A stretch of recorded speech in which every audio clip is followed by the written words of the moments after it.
எல்லாம் மாயை. ஸோ கடந்த சில வாரங்களுக்கு முன்பாக இந்த விடோஸ் அப்படின்னா கணவனால் கைவிடப்பட்டவர்கள் கணவரை இழந்தவர்கள் அவர்கள் மத்தியில் ஊழியத்தை செய்கிற ஒருத்தரை நான் சந்தித்தேன். அப்போ அவங்க சந்திக்கும் போது நிறைய விஷயத்த சொன்னாங்க.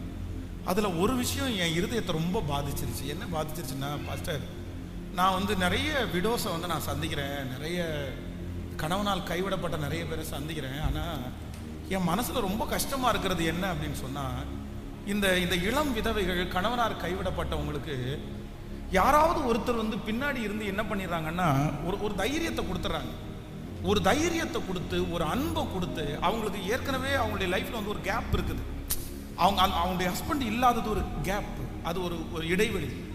அந்த இடைவெளியில் அவங்க என்ன பண்ணிடுறாங்கன்னா, உள்ளே வந்துட்டு அவங்கள ஆளுகை செஞ்சு 5 years 5 வருஷம் அவங்களுடைய அன்பில் தொடர பண்ணுறாங்க.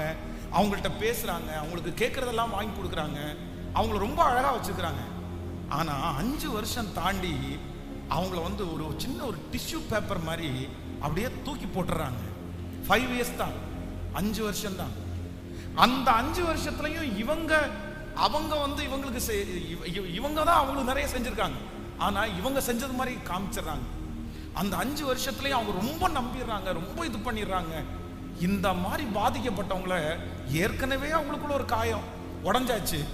2வது அவங்களுக்கு இந்த மாதிரி நடக்கும்போது அவங்களுக்கு வாழ்க்கையை குறித்த ஒரு கான்ஃபிடென்ட்டே அவங்களுக்கு இல்லாதன்னு நான் ஃபீல் பண்ணேன் அப்படின்னு அவங்க எங்கிட்ட சொன்னாங்க. உண்மைதான். வாலிப தம்பிக்கு தங்கச்சிக்கு எல்லாருக்கும் சொல்கிற ஒரு வார்த்தை அப்படிதான், எல்லாமே மாயப்பா, எதுவுமே நிரந்தரம் இல்லைப்பா.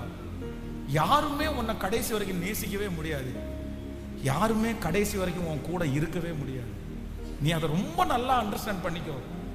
நீ ஓடி உழைச்சு, ராத்திரி பகலா யோசிச்சு, நீ காத்திருந்து, நீ பேசி, இது எல்லாமே ஒரு காலகட்டத்தில் எத்தனை நாள் நீடிக்க முடியும்னு நினைக்கிறேன், எத்தனை வருஷம் நீடிக்க முடியும்னு நினைக்கிறேன்? கண்டிப்பா முடியாது.